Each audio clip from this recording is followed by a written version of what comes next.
आज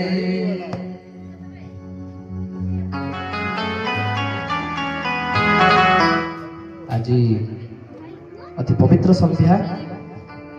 ए संध्यार अनेक लोकंकर मन दुख थी तो अनेक लोकंकर मन खुशी थी। कौन पाई ना जहाँकर माँ चली जाती मनर निहाती पुणी पुराणा स्मृति उभरी आसुव। मो माँ मत कोल बसई केमी प्रसाद पिला, मो माँ मत कोल बसई केमी पा पियाई दौला। पुओटे जदि अधट ही पड़े जाइए माँ केमी जगी बसुला दांड दुआर मुहरे मो पुआ आसो बोली बेले बेले मन पड़े। आज्ञा बहुत मन पड़े माँ कथा, क्या माँ ठार संसार बड़ बोली कहीं नहीं। आज्ञा जार हाथ धरी दिने आम चली शिखी, जार कोल रही आम दिने दुनिया को जीति से माटी आज्ञा आज चली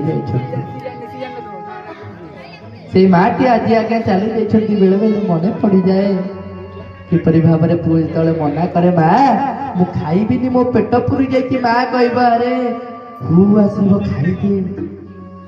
पुओ टिके बड़ हो गले माँ कहे तू न खाइले मु खाइबिनी।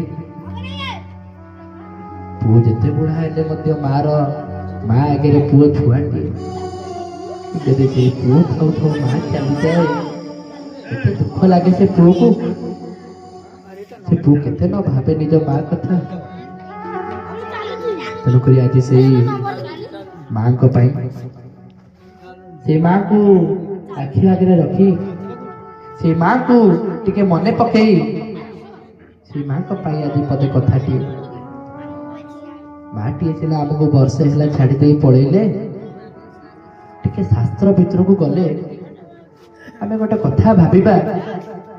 माँ जीवित थिला बेले माँ केमिति रहिबो कौन करिबो माँ को केमिति आमे सेवा करिबा से विषय भाबुथिले। किंतु माँ गला परे माँ रो से जो आत्माटी से आत्माटी कुआडे गला। आज्ञा